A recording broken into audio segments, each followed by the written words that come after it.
decisions in real life as we go about our daily lives. As much as we may like to turn back the hands of fate, we can't. What's done is done, and we have to live with the consequences.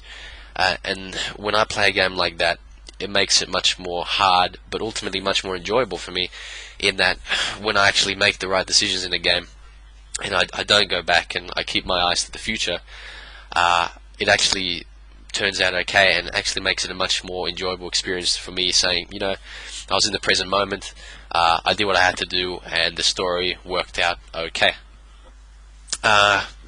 Again, I don't want to spoil this game, but suffice to say, well, I'll give a little bit of background of the story. So if you don't know anything about the story, or at least how the story is set up, you don't want to listen to this review. You'd much rather play it for yourself, trust me.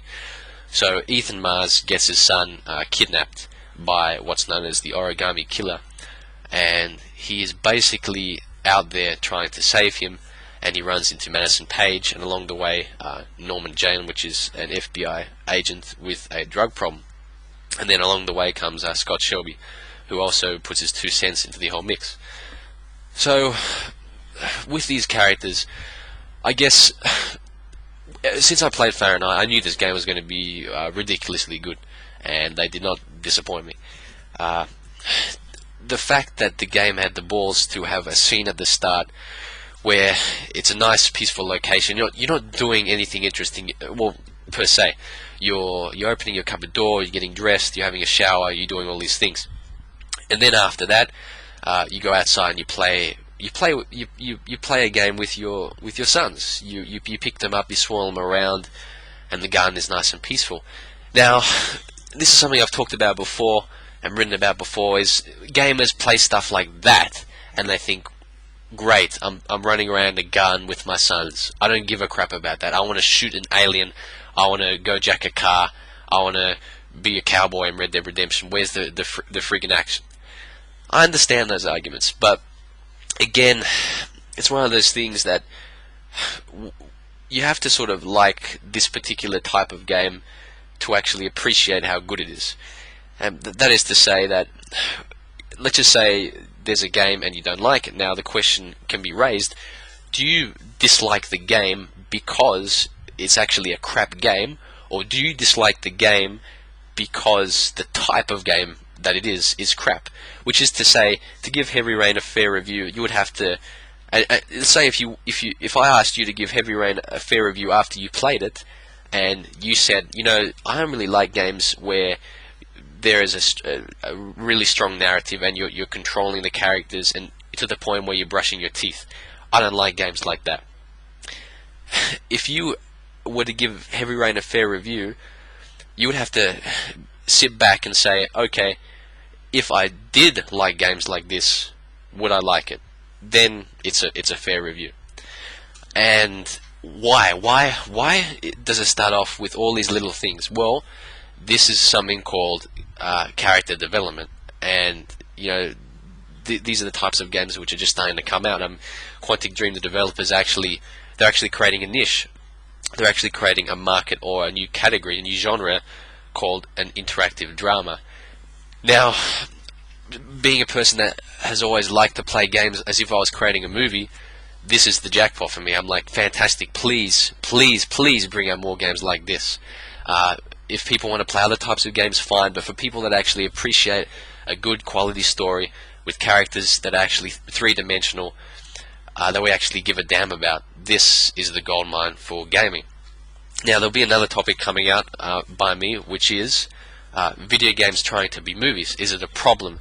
And there are a couple of, to be honest, as good as Heavy Rain is, there are a couple of problems with video games trying to be movies, which I'll talk about in a separate topic. But going back to what I was saying earlier, why do we play games?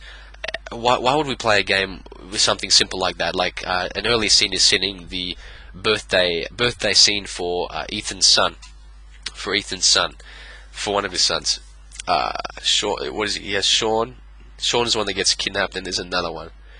Regardless, you're doing simple things. You're getting dressed. In another scene of Madison Page, you actually get to have a shower, which I'm sure, pardon me, I'm sure the male gamers would like that. That's an optional scene, if you're so inclined. But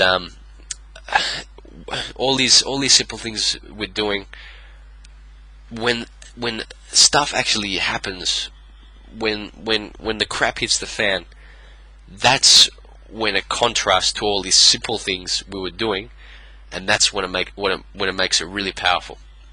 The best explanation I can give for this is, say you're watching a horror movie, and every single scene there's blood in the movie. There's blood everywhere. So when one of our main characters dies, there's blood, and you think, whatever, there's blood. We've seen violence the whole movie. Who cares?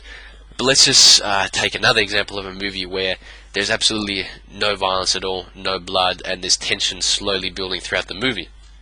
Then there comes a scene where one of the main characters gets stabbed, and in this second version of this movie, the main character actually got fleshed out a bit more, and we actually care about them more. So then, when something happens to him, we actually care. And then, when we see blood, which we haven't seen for the whole entire movie, it affects us that much more. So what I'm trying to say is, we were desensitized to the blood. We didn't really care about this character. So when things happen later on down the track, no one cared about the main characters, and no one cared about the blood. It's like, whatever, we've seen it for the whole movie. So what's my point? Well, I guess my point is, to play these types of games, you have to have a little bit of patience, because when you put in the investment into learning these characters and doing these little seemingly mundane things, then when the action really starts to happen in this game, then it becomes a really incredible game that you think, wow, this is the same guy that I just got to know just doing boring, mundane things. Now I get to know a bit about him. I get to know a bit about his experiences. And now all of a sudden, wow, all this crazy stuff is happening to him. So therefore, you care about him more. You don't want to stuff up, because there's no second chances, and you want the story to end the way you want it to end. Whether that be good or bad, that remains to be seen, and that's something I'll talk about in an upcoming talkback episode, which is video games trying to be movies. Is it a problem? I guess I don't really want to say much else without spoiling the game, because if you're listening to this thinking, damn, I'm not even sure if I want to play this game or not, I don't want to motivate you to play it only to spoil it. But I think I've made enough points to actually whet your appetite to go and play this game, because it's truly an incredible experience. And right from the get-go, when you hear and actually have Hope mention this, the orchestral score for this is phenomenal. And then the opening sequence, and this is a non-spoiler. You see all these different faces, old people, young people, faces of different races, and the rain is falling on them, and you've got that haunting music in the background. That moment, I thought, wow, we really are reaching a new level of gaming here. And like I said in my previous episode, in 20 years from now, are all these types of games we're playing now and having our minds blown now, are they going to be our Dr. Marios of the future? Which is to say, that is gaming headed in such a direction that we can't even imagine. What else can I say? Yes. This type of game, you have a couple of scenes in here. Okay, here's a non-spoiler scene.